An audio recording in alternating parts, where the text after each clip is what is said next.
Good evening and welcome to The Journey Home. I'm Marcus Grodai, your host for this program. Once again, EWTN's given me this privilege to join you to hear the stories tonight of two, Andrew and Heather Bowen. Andrew listed as a former atheist, we'll find out about that, and then Heather, former Baptist. So even just finding out how you two got together is going to be fun for the story, but it's wonderful to have you join us. Thank you. On The Journey Home, both of you. It's great to have you here. Thank And you dress for Advent, so we're all perfectly ready for that. Let me get out of the way, and because I got two of you, I would give you all the time I give you. So I invite you to start us on the journey. Okay. Right. Mine actually began probably in high school with a guitar. I had expressed interest in music in my early teens, and my grandmother found this out and actually gave me her husband, my grandfather's guitar, from when he was a Baptist minister. And I'd always heard all these stories about how he would actually drive to prisons, pick up prisoners back in the day, and just take them around for country drives and just talk to them. Really? Interesting. They let him do that, yeah? It was one of those examples of preaching the gospel, but only using words when necessary. So he was one of those who preached the gospel in his presence. And so that's really what introduced me into the Christian faith. I started playing, and I had some friends who were in church, and they were starting a band, a Christian rock band. So teenager. So before that, you really had no faith? No. My family, I knew about my mother's background. Obviously, her father was a Baptist minister, but the faith wasn't really talked about, wasn't really heavy. It was more of a silent respect. Okay. So I really discovered Christianity through the stories of my grandfather and his exploits out in the country doing these silent ministries. And so I started playing in this band, and I found out very quickly that I can become something of a zealot. So we were playing and evangelizing and everything, but as I grew into this Christian identity, I started becoming a little judgmental toward people who didn't exactly share my version of the faith. So your version of the faith you had learned from this Christian group? Well, I had learned the faith from the group, but then my own zealotry and tendency toward passion got the better of me. I wasn't grounded in a tradition. Yeah. So it was really, here's the Bible, here's what it is, do your own thing with it, and which was a horrible mistake. It's like giving a teen, the keys to the Corvette and letting them go. So I took it as my own, and my own version of how the gospel should be lived out came to fruition. And anyone who went against what I thought was the truth was a victim of just outrages of, you're going to hell. You got to do this, that, and A, B, and C. I would even go around. One of my favorite targets was Mormons on the bikes. I would chase them around town, calling heretic, which wasn't a great thing. But that faith, however, kept me grounded as far as a spiritual identity until college. And so in your time as singing with this group and kind of developing your own slant on Christianity, you didn't know it, but you were kind of becoming your own pope there. Pretty much. Yeah, it was the church of me, myself, and I. There you go. Had you had an authentic religious conversion experience during that time, or was it just a bunch of knowledge? Well, at that point, I guess it was a blend of the knowledge and the emotional. I'm a teenager like all of us, trying to find some type of identity. Yeah. And this is the one that made the most sense. Plus, it was cool because I was in a band. So you couldn't lose. Okay. But eventually, the band, everyone went their separate ways. We grew up a little bit. Yeah. And I went to school at East Carolina, which is where I met Heather. And my first year, for the most part, I did fine with the faith. I wasn't drawn into the party scene and everything else. But then September 11th happened, our freshman year, which was devastating for all of us. And at this point, that was actually the first time I'd heard of Islam. It was the first time I found out what a Muslim was. And my only projection of that was what I was seeing on television and what the media was telling me. And so all I see are people who hate America and people who are denouncing who Jesus is. So why should I even care about these people? My family has a very deep military tradition, so the first thing I did was decide to sign up for the U.S. Marine Corps. I went down to the recruiter that day and said, sign me up. So a nationalist type of viewpoint with Christian zealotry, bad combination. And so I went to basic training with the sole intent of going to a desert and wiping out as many Muslims as I could, because I thought it was my duty to do so. Even your religious duty. Religious and national, all of it. It was just a perfect, nasty storm of hatred. Wow. And I was using religion as the fuel. Thank God I didn't actually get through boot camp. I liked it so much I was marching in my sleep, and so they had to discharge me. So I didn't get to live out that dream. But in doing so, I was lost. I thought that was my path. I was going to be a Marine Corps officer leading this fight, and it didn't happen. So the rest of college was just me drifting rudderless. I had no meaning, had no foundation, nowhere to go, nothing to do. Failed out of school just for apathetic reasons. I didn't care. I had no direction. That's also when my faith fell apart. I got into drinking, drugs. I was basically homeless at some point. The only thing that kept me grounded in any type of reality was, at the time, Heather was my best friend. We hung out all the time. And eventually we started dating. And what saved us both, I think, was we became pregnant with our first daughter and realized that we needed to get out of that environment. That there was no, this is not a place to raise a child. This isn't a lifestyle that's conducive to being a parent. And so we moved to Virginia, where her parents are from, where she grew up. And over the years, that rage that I had, that zealotous rage, it kind of cooled off, and it went from this raging religious fanaticism to, it kind of let me down, because now I can't go off and do the crusade I wanted to. Now what do? I feel like God had left me nothing, if there was a God at all. And then it just cooled off for the next couple of years. There was nothing there.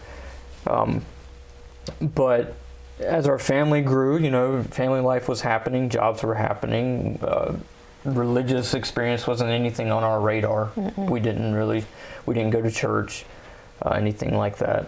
The next episode that would really bring us to a confrontation with faith was during the next pregnancies that we would experience. And I think that's where Heather's religious faith really comes in.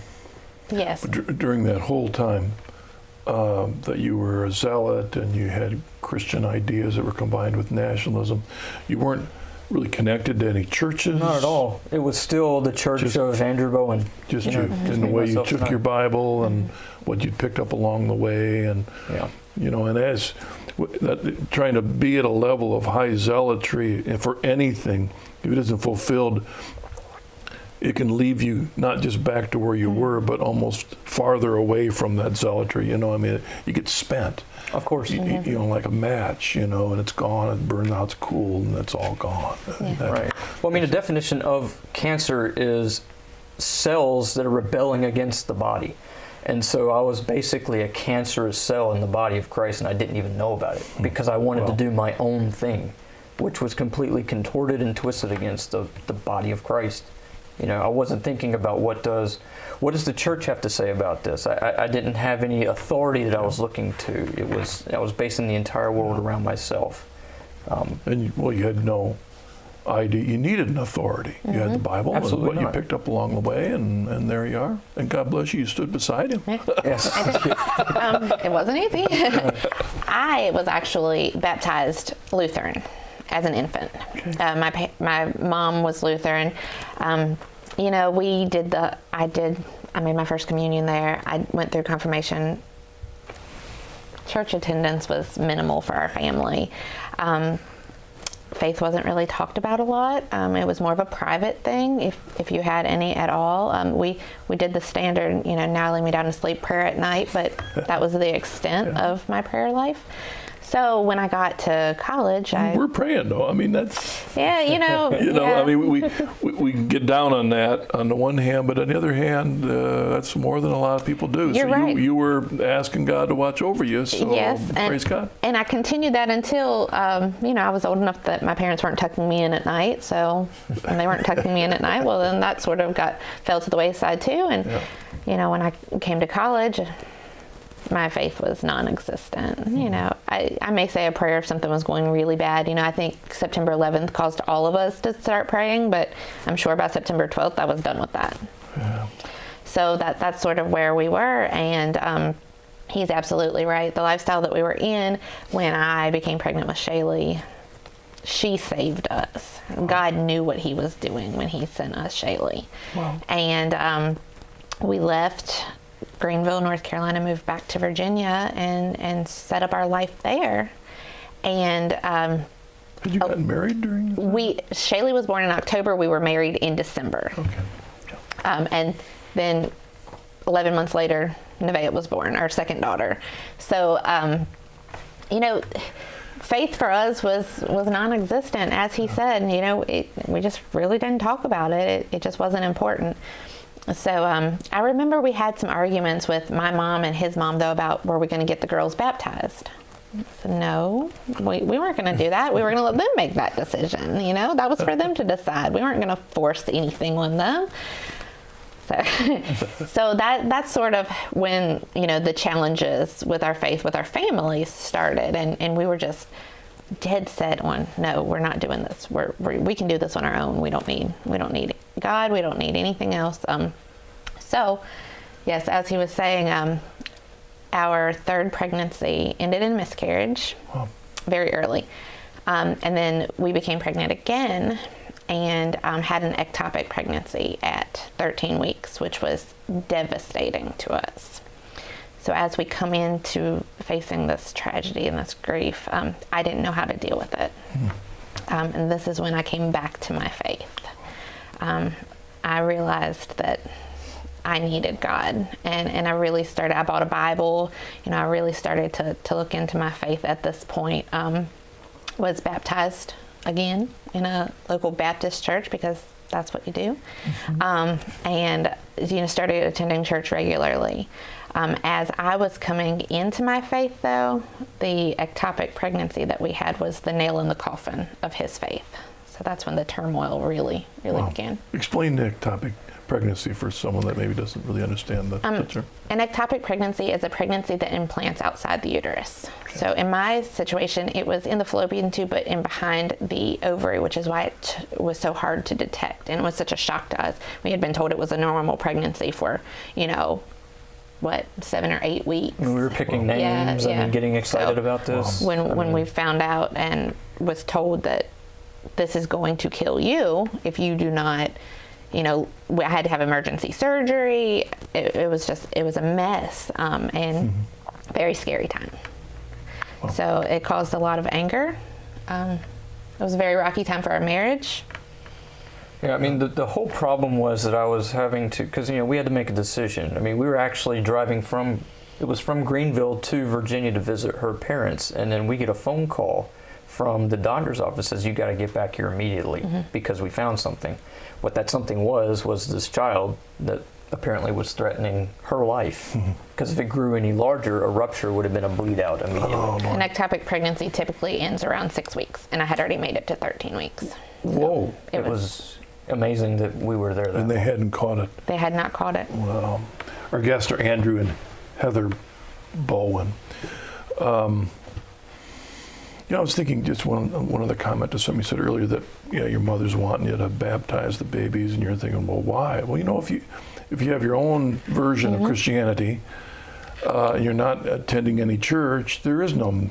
Why would you? It's just a rite, just a ritual in your mindset. What's the connection? Why do it? Exactly. What difference does it make? That's how we felt. Yeah. That's how we felt. But then you have a rebirth in your faith. You get baptized. Yes. Does that bring you closer at all or farther away? No, farther away, because the apathy or just the cold chill that I had toward God and religion and everything up to that point where it was kind of harmless, at that point just brought about all these emotions and anger and the whole why has God put me in this situation? Because we basically had to choose between her life and this child. I mean, at that moment, and the doctor wasn't really giving us any hope as far as, you know, this could go well or we've got other options. Nothing. It was, you got to choose now. And there wasn't even a choice, because without me, then the child obviously could not have survived. So there was no happy ending. They were throwing statistics at us, and you've got a 97% chance of rupturing today versus, tomorrow. Wow. So that did it. I mean, I was completely done. The problem was, though, I still believed that there was a God to be angry at. There had to be, and I almost made him in the image of a target. I needed something to be angry at. And so who better than to pick something that can actually take the hits? And so I spent years just slugging away at anything faith related on the outside. But as Heather was growing closer to the faith, as she was reading her Bible, she was attending church services wherever. Our kids were going to a daycare at a church. All these different things were in my life that had to do with faith, and I just wanted to eradicate those. I wanted nothing to do with a God that was going to give me this position and situation to deal with. Nothing at all. So eventually, that actually turned inward into the home, where Heather and I were actually in conflict over that. There was no... I didn't distinguish between her, Heather, my best friend and wife, mother of my children, and just some other random believer out there that needed to be corrected. And so our house became a battleground, and we were like feuding roommates. It was pretty horrible. Where eventually I got to the point. I mean, I was throwing Bibles across the room, yelling at her for praying, forbidding her from involving the kids in any type of religious instruction, and eventually got to the point where I had to choose. I mean, this has been going on forever, and the fire of that hatred got so hot, so intense, that I knew that I was going to have to choose between my hatred and my family. And I just want to say, that person was not the person I married. And there were so many times that I just wanted to walk away. I did not want my children raised in that. I did not want to be there anymore. How can you make me choose between you and God? Like, that was not okay with me. And through it all, I just felt God just saying, just wait, just wait. And I couldn't explain it, but that's the only thing that kept me there. Wow. So, I mean, and it seems like such a silly thing to say, well, what do you want more, your hatred or your family? But what people don't realize is that hatred can be just as addicting and falsely empowering as a drug. A drug gives you this temporary feeling of euphoria and control. Hatred does the same thing, because it gives you something tangible that you can do something with. It can give you a purpose. Of course. That hatred becomes who you are. Exactly. It feeds. I mean, the devil's back there laughing, and if you don't realize the devil's around, then you're totally blind to what he's doing to you. Absolutely. But it can become your purpose in existence. Exactly. So to give that up is like giving up yourself, what you've become. Right. I would have to completely surrender an identity to do that, and realize I might be wrong, or I might not have seen something. So I think it was at that juncture that I said, I have to choose my family. This makes no sense. But that doesn't mean the anger goes away. That doesn't mean the emotions go away. I just have to find out how to deal with it. And because I've spent so long hating people, just de facto by their faith and their identity to faith, the only way I knew, and this is a little bit of psychology, exposure to what you fear to overcome the fear. The only way I knew to do this was I've got to expose myself completely and totally to the people that I hate. So the idea came up, why don't I just spend a year doing that, just completely immersing myself in the communities, the lifestyles, the faith, the belief system, the culture, everything of the different faith communities that I had abhorred for so long. So I selected 11 different faith traditions and said, okay, this month I'm going to give myself completely and totally to this faith community, learn everything, be a part of them, all of that, and just do that all year. So I went from I mean, the list. January was Hinduism, so I. Oh, you really expanded the field. Yes, I did. So it was Hinduism. Where were you? Were you following us along, or were you watching from afar? I remember the night, it was an October night, we were laying in bed when he told me that this is how he had to cure his hatred. And I told him, I said, "You're crazy. It's not going to work." He was so far gone. I thought, for sure, this isn't going to work. But I was like, whatever you need to do, you go ahead and do it. But the kids and I, we're not participating. We've got Jesus. This is what we need. And you do your thing, but don't include us, Well. So Hinduism in January. Hinduism, and a lot of these, many people won't have heard of, but I mean, they're just so far on the fringes. But you've got Hinduism in January, the Baha'i faith in February. March was Judaism. No, Zoroastrians, which is a Persian faith. April was Judaism. May was Buddhism. And June, I took a little bit of a sabbatical. We didn't expect, I didn't expect myself to get that mentally and emotionally exhausted from having these different identities every month. So I had to take a break and reflect. I was looking forward to June. Yeah. I thought that, oh, good, the insanity is going to stop in June. June was one of the worst months because he had no direction. Like when he says that he came into these faiths, I was married to a different person every month that year. Wow. He spoke differently. He dressed differently. He had different beliefs. He was praying and what he thought he was praying. And, he was a vegetarian some months he wasn't. I mean, the 30th or 31st of each month, I didn't know who I was going to wake up to the next morning. It was that Were you hoping were you looking for an experience or a revelation? I had no intention of discovering God or anything else. This was not an attempt to find the faith or reconcile with God. This was all about reconciling with the people that I hated so much.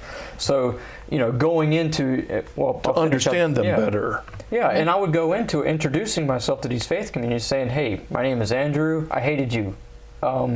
Will you welcome me into your faith community so I can stop hating you?" I mean, it's basically what I was saying. I want to learn from you. Please adopt me. Don't hurt me. I once was a threat, but I'm trying not to be anymore. That type of thing. So yeah, I mean, like she said, I was a different person every month, and we eventually got to the point where we were nicknaming the 30th or 31st the monthly red eye, because the transition between being one thing for 30 days, which I've basically formed a habit, and then all of a sudden I have to drop all of that and segue seamlessly somehow into, I still don't know how I did it, but I did, into this next belief system, speaking differently, eating differently, believing differently. I mean, it was just, it got to the point where, and it did exactly what it set out to do. I was shocked and impacted so drastically every month that it was almost like if my heart was solid rock, these were the tiny hits that were cracking it open. And I was, by the end of it, discovering a humanity in people that I had never seen before. So after June, we jumped back into it with July was the Church of Latter-day Saints, the Mormons. Was it August? August was Islam, which was interesting because I wanted to kill you people at one time. And they were some of the most welcoming. So Islam, and there was Sikhi. There was, what we got, October? So that was Wicca, which is interesting.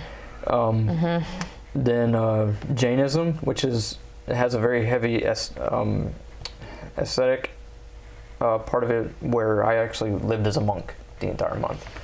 That was fascinating. November is when I had my breakdown. November is when I said, I can't do this anymore. Because he was living as a Jain monk, and they believe in complete non-harm, so far to the fact of you can't take a shower because you'll harm the bacteria on your skin.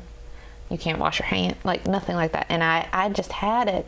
I was a nurse, and the nurse in me was just screaming like, there is something wrong with this. This is not safe for my family. And which is the reason monks don't live with anybody else. With the civilians, Exactly. So November is when I had the breakdown, and I just wanted it to be over. And he told me, he said, if you want me to end this project now, I will. And I said, I just want you to take a shower. And I just want the you little things. to go shower.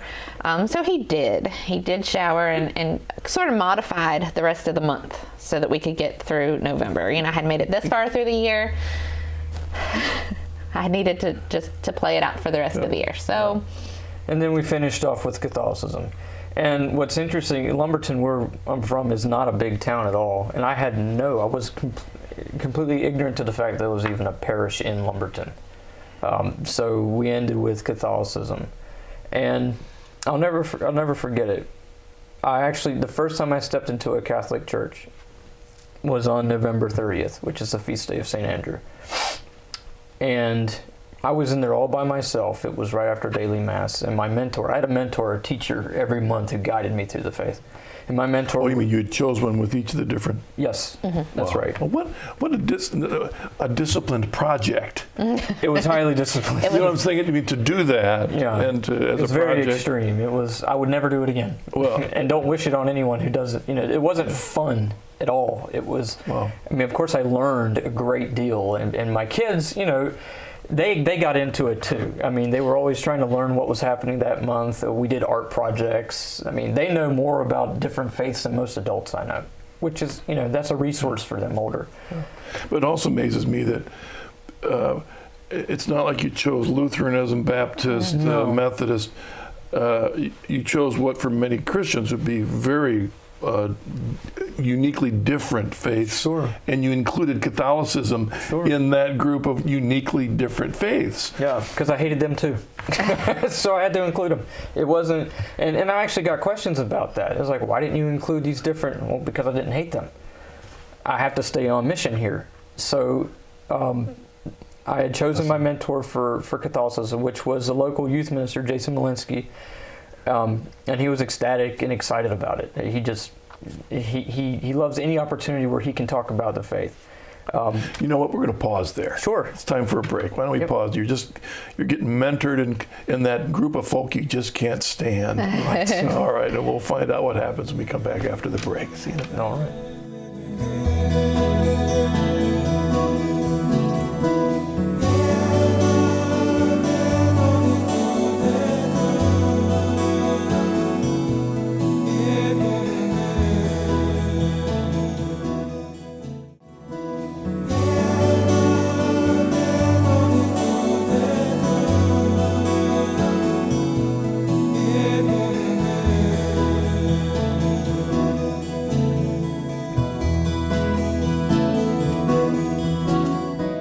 Welcome back to Journey Home. I'm Marcus Grodi, your host.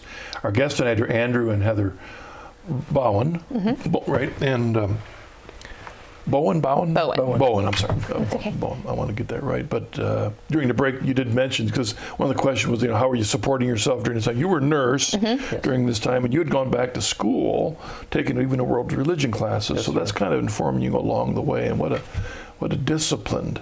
It's just amazing how grace works. It is. Different in different people. God works in us. He knows us so much better than we know ourselves. So he knew you, and he knew what you needed. That's right. And he was putting you through the ringer. Absolutely. Absolutely. I like how when in the Catechism it talks about that the lights of truth can even shine through these different faiths upon us. Yes. So while I was getting some flack from people who were reading the blog and everything about why are you even indulging in all this stuff, I didn't know it at the time, but God is free to use whatever vehicle he sees fit to show his grace and his mercy in trying to reach us. So I believe firmly that even through that entire experience, it was a radical way of reaching this hardened heart of mine. And it really came to a head with the Catholicism month. So you're with a youth ministry, you said? Yes, Jason Malinsky, and his guidance and enthusiasm were absolutely instrumental in this whole process. But the first time, and this is something that I continue to experience every time I step into a parish or attend a mass, is I was sitting waiting for him. I hadn't met him; we just spoke on the phone. But he invited me to come to the weekday mass at that time, and I came late. And the mass was over, and it was just myself in the tabernacle. And I remember this sense of just palpable gravity. It was very subtle, but it was an experience I had never had before in a building. And of course, I had no idea what this was. It was just, I was in this pew and it was just comfortable. It was warm, it was home. And that's an experience that I looked for going on. Yeah. But what was great was that at no time, because Jason's very enthusiastic, he's so knowledgeable about the faith, and he was always happy to share all these resources. We'd go on field trips to different it's crazy. We would go on these field trips to different parishes at the beach. We went to Mebkin Abbey in South Carolina, Monk's Corner, and hung out with monks because we were both kind of monk geeks, I guess. So we hung out there for a while. But at no point did he ever, hey, you should be Catholic, or hey, be Christian. There was never that overzealous evangelization. He was just eager to share the riches of the faith. As if he was saying, here it is, it's going to speak for itself. I'll just step back and let you two court. And, the experience with looking into the saints and Mary, these are things I'd never encountered during my Protestant walk. And I went through thinking, with of course, no conversion on the radar, but I almost felt jealous and cheated, really. It's like I had none of this, none of these treasures, none of this history when I was a Protestant. Where was all this? And I just want to jump in. Yeah. December was a great month for our family, and I was so excited about it because here he was going to be Catholic, and you have to keep in mind we're in the Bible Belt. Yeah, and many people there don't view Catholics as Christian. Right. So we had a lot of that, which I never understood because growing up in Virginia, I just saw Catholicism as another denomination. You could be Lutheran, you could be Baptist, you could be Catholic, and there was no issue with it. So when he starts in with Catholicism, I was excited. I was like, this is the closest we've ever been to sharing this faith. And, it was Christmas. And so the kids and I actually went with him to Mass on the feast day of the Immaculate Conception, right? Yes, Yep. December 8th. Yep. We did. And there was just, like you said, a palpable presence in the church that I recognized immediately. But it brought back too much of the Lutheran, the formalities of it. I was going to a contemporary Baptist church. It was a concert every Sunday. It was a motivational speaker. It was that's what church was to me, and that's what I liked. So the church side of it, I was like, but I could see a change in him this month. Like I knew that there was something different about the Catholicism month than the rest of the year. Even though You can shower as a Catholic. Yes. That's right. That was a good point. But yeah, I could just tell there was a change with him. And I was excited because we were going to be able to share Christmas together with our family. So that's sort of where we were that month. And like I said, I had so much hope in it because I could tell that there was a difference in him. And I knew we were at the end of the year. And I knew he had said that he wasn't doing this to find a religion. But I could see something starting to happen. So I just had so much hope that, all right, he's coming this close. He's coming this close. I can get him to come to church with me now. When your friend is sharing with you the treasures, are you sharing them with her, or is it for now just your project? Well, it was always my project, but as the year evolved, invariably, especially my kids, they were just always into what's Daddy going to do next. But because, as Heather said, this was the closest thing to what she had experienced. Of course, I was sharing what I was finding. And of course, Jason just has mountains of resources, so he would always just take this home and just don't die and go blind on this. Take it piecemeal. But she was looking over, reading, listening to all the material that he was giving me too. So she was also being exposed to what I was researching and looking into. So she's right. It was good that we could finally share something that it was like we're speaking the same language but just in a different dialect. Because she's in the Protestant vein and I was currently a honorable Catholic or honorary Catholic. But like she said, it still remained. I was not looking for a faith. Wasn't looking for an identity. And so by the end of the month, the end of the year, Catholicism was fun. It was great. but that's not what I came here for. So that didn't happen. What did happen, though, is everyone was asking for a book. So I wrote the memoir. And it had chapters 1 through 13, 14, whatever, about these are the months, this is what happened, this is the narrative.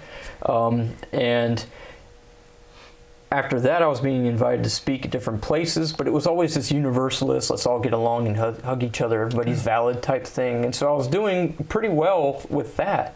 And the book was doing well with that. But I almost felt like, in retrospect, like G.K. Chesterton, he was trying to go out and find his own or design his own. But eventually the truth just wins out and it dominates. But the odd thing was I continued to go to daily mass.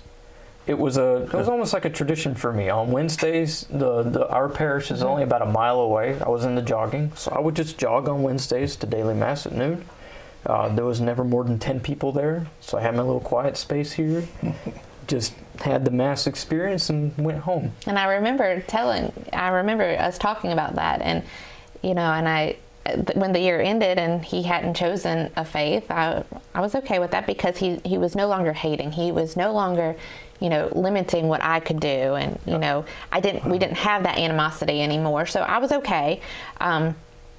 But I remember when he would go to these daily mass every single week. I'm like, that's so odd. And I would ask him about it. He's like, it's just quiet. I just like it because it's quiet. And I was like, there's something going on here. So, yeah, and I mean that went on for what, like a little over a year. Until you got a job that you couldn't go to daily mass anymore. Right. I had started working out of town, and so I couldn't go to daily mass. But Jason, we're great friends now, and he always gives me new CDs and things. Like, this is really cool, because we're always talking religion and all that. And so he was giving me CDs to listen to, and it was about a 30-minute drive back and forth. And so I was able to knock out a CD a week doing that. So it's like the exposure. The Scripture says that God shines on the good and the bad alike.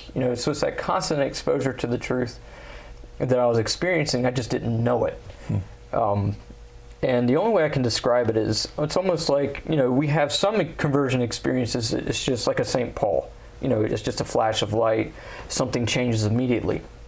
Where mine was more precipitous. So it's like a water drop on a rock, little bits at a time, just making this neat little crevice. And I remember while at work, I just felt this growing awareness, almost as if someone is looking at you from behind. You turn and there's no one there, but you can feel a presence. And the best way I can describe it is it felt like I was being courted. And so I said, okay, well, we'll put that on the back burner for now and just see what that is. I'm not going to be completely cut off to it, but I eventually started recognizing it more powerfully when I went to the Mass. And I entertained the thought that is this what I think it is? Am I sensing, is that real? And that's really the defining line there, is once you give in and assent to the truth that the church teaches, that is Christ present in the Eucharist. This is the church that he founded. There is no going back. I mean, you can't unknow something. And so I set out to do some real damage, old school style. So, okay, I had this kind of cursory knowledge of the church before in my experience, but now this is life-defining. I need to go and pull out all the guns, all the weapons, and see if I can tear the church apart, bolt by bolt, piece by piece. But it wasn't in that antagonistic, violent way before. It was, if I can't do it, then I'm doomed to fall in love. If I can do it, then it's for naught, and I don't even need to be going there on Wednesday. So I went through this systematic process of trying to tear down reasons why I shouldn't join this. I didn't even know any of this was happening. I didn't know he was dealing. It was all under the radar, because I didn't want people praying for me and shifting everything into their odds. So I did this, and I set about doing it very carefully, very meticulously, and even things that I didn't personally agree with, I couldn't fight the logic. Were you like going through the catechism and trying to rip it? Everything that Jason, my mentor, had given me, and more. So I was going through the rigors of it all. And the great thing about it was that the church has no fear of our doubt. It has no fear of our inquiry. In fact, it encourages it. And one of my favorite saints at that period was Thomas, the doubter. And how wonderful and lovely a story like that is, that you have the apostles that go to Thomas and said, hey, guess what just happened? And they give him the details, and Thomas says, no, I need to see it for myself. It's the me and Jesus thing. If I can't touch him, if I can't talk to him, then it didn't happen. And then Jesus shows up and allows Thomas to experience that, but as a way to teach the church later. So we all have this purpose, even if it's to show future generations how it's done. And I felt like a Thomas at that moment, that Christ was allowing me to prod and poke at the body and discover these things, kind of like this loving quicksand, and just fall deeper and deeper and deeper. And I eventually ran out of strategies. I ran out of punches and blows, and just fell like a prodigal son, just fell into the embrace of the church. Said, I give up. I can't fight this anymore. It's the beauty of, there's always this, it seems to be this dichotomy between faith and science, or faith and reason. And it doesn't exist. We have this world, this existence that God gives us to explore. And then we also have this faith that reaches for things that go beyond the physical. And it comes beautifully together, dovetailed in the church. And then he smiles at us through everything in this world, sure, if we're willing to see, willing to be open to it. Our guests, again, are Heather and Andrew Bowen. So is he sharing any of this with you during that time? Once he has gotten to this point, I was at work one night and he sends me a text message that says, I feel like I'm in the period of discernment. And I texted back and said, discerning what to have for dinner? Like, what are you talking about? You're in a period of discernment. And so then he tells me, he says, I feel like I'm being called to the Catholic Church. And I was like, oh, well, that's interesting. So in my mind of thinking, well, if he's accepting Jesus and he feels like he's coming into the Catholic Church, well, then I can surely get him to come to the Baptist Church, because I was happy with the Baptist Church. I liked the atmosphere.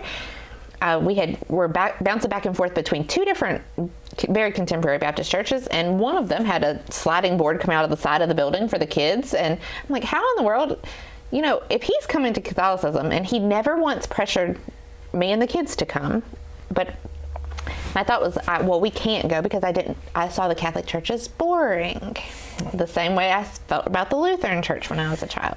And I didn't want my kids to be there because I didn't want them to lose their interest in faith, is what I feared would happen.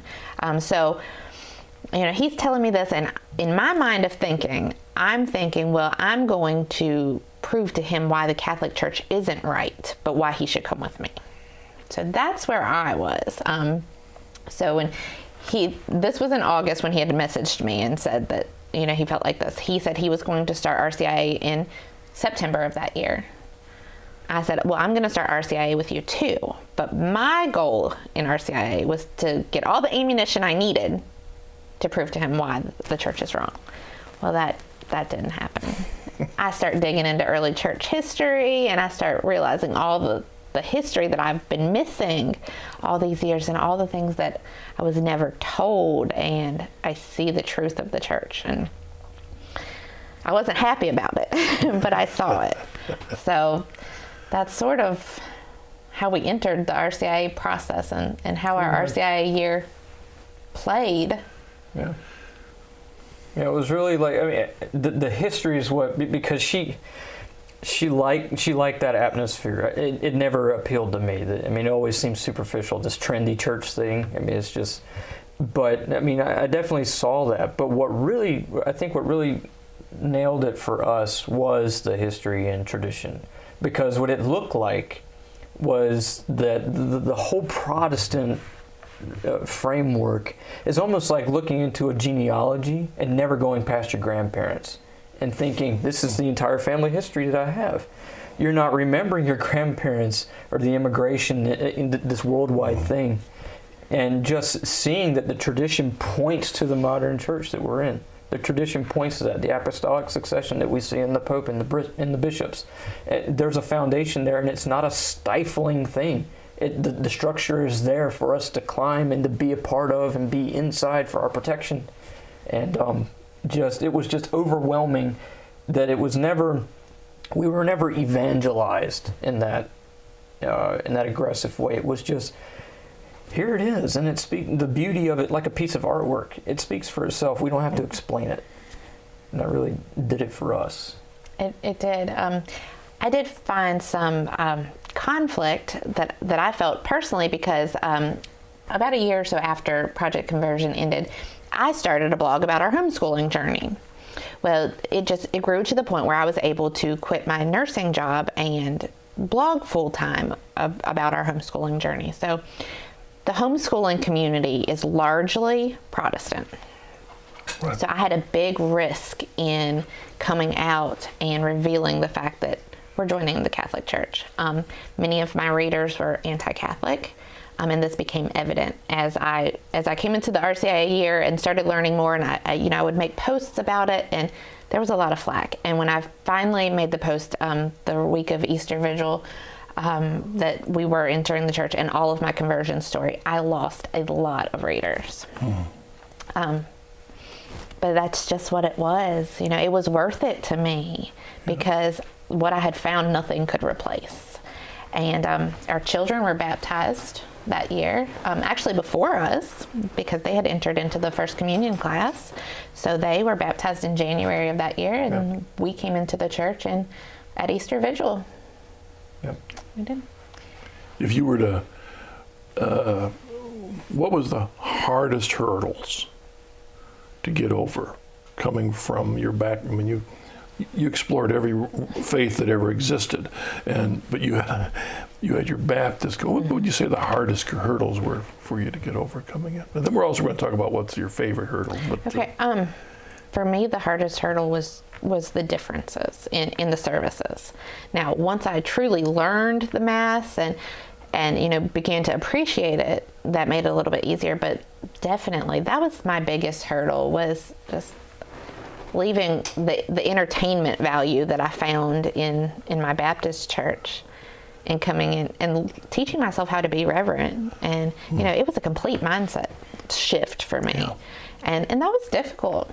That was difficult because I had just come into the Baptist faith just a few years previously, and it felt like everything that I learned then was kind of being threatened a little bit, and that was hard to swallow.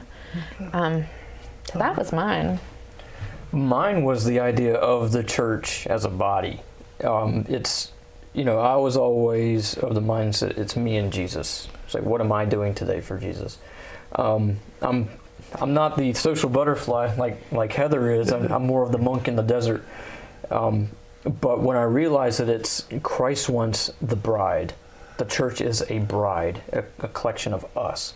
That was difficult for me because everything that was helping me grow in faith invariably involved some type of service with a group, teaching youth, which I have a slight allergy to teenagers, and they know that, and they love me anyway, and I appreciate that.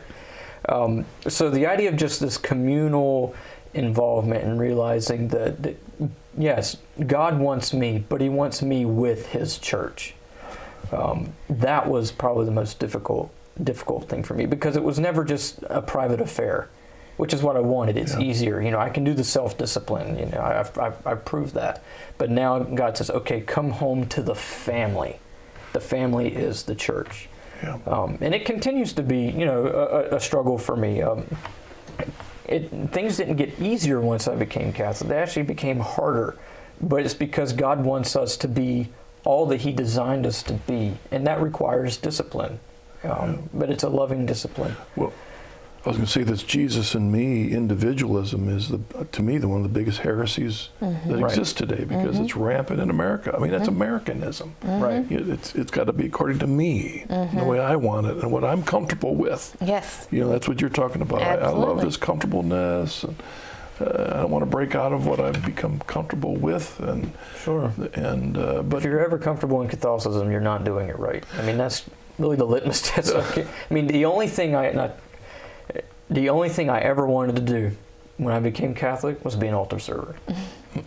I loved it, as opposed to what she was feeling. I loved the reverence and just the majesty and the celebration of the Mass. So I want to be up there doing that. Just let me, that's all I want, just let me do that, and we're good. As soon as I become an altar server, they assign me to be in charge of them. It's like, wait a minute, that's not quite what I asked for. But it's always indicative, you know, God will always, it's always for your betterment, but for the, you know, the glory of His church. It's like, yes, be an altar server, but the only way to really make that happen is you need to serve others and hand on what you've learned. It's not just about you. So I'm going to give you responsibility with that. if you were to tell the folk out there, because those are your hard things. Now, if you say, well, here's the reason. If you were to tell someone out there who maybe is wandering, of course, I can't remember, there's probably not too many out there doing the project you did, but if there's people out there wondering, what would you say is, this is why they ought to consider the Catholic faith? The person of Christ, and the fact that, you know, the whole hypostatic union, which just blows your mind, but you can still get in touch with it. Christ as man and God at the same time, that everything that I'm going through, every struggle, He did it too. So we have no excuse. It doesn't necessarily make me feel comfortable. It's more of, I can suffer with someone. And He made it. He shows us the way. He shows us how to be fully human, to come to Himself. That's probably the best aspect of that, because it's the God that I can relate to, because He lowered Himself to our level to reach us when we couldn't reach up. That's what did it for me. For me, it was the fact that, as you know, as I was reading Scripture and I saw that Jesus heals through physical touch. Well, where else? What other faith can you physically touch the body of Jesus? And that's found in the Eucharist. And once I wrapped my brain around that and knew that the only way I can be healed is through the touch of Jesus, and that's what sealed it for me. And that is so beautiful. And at every single Mass, you know, that thought comes back to me. And it's beautiful. Yeah. I think a lot of non-Catholic Christians don't think of their particular faiths as mostly an intellectual thing. Mm-hmm. You know, where Catholicism is so physical too. Every aspect, the sacraments, the body, yes, you know, devotions, all of this, getting on our knees, you know, a little bit of suffering on our knees, Absolutely. a little bit I mean, it's very physical. It's very much a whole person Absolutely. faith, not just our mind. No. You know, or just our emotions and all that. A quick email from Colin. Was it difficult for Andrew or Heather to accept the authority of the papacy? It would seem to me, as someone who isn't Catholic, that it would be hard to trust that God is speaking through some man in Rome. I am much more comfortable praying with my Bible and asking the Holy Spirit to guide me. The papacy for me was never difficult, and that's because I'm a person of discipline. And so if I'm going to perfect an art, or if anyone's going to perfect an art, you look to a master. There's an authority, there's a tradition in that art. When someone, because we're also RCI teachers now, but when someone brings up the question of authority in the papacy, the best example I can come up with is, well, in government, we have a judicial system that protects the integrity of the Constitution. Well, authority comes from somewhere, otherwise we'd have anarchy and chaos. If we're all interpreting our America in our own way, we'll never be united in any way. And so in order to have validity and good operation with the Constitution and everything, we have to have something that guides and protects that. Yeah, and you were an example of Absolutely. just me and the Bible, and I'll come up with my own version of Christianity. I mean, Precisely. I mean, you have a church community where one person gets angry at what's happening. Oh, I'll just go start my church over here. Mm-hmm. But what stops that splintering central authority?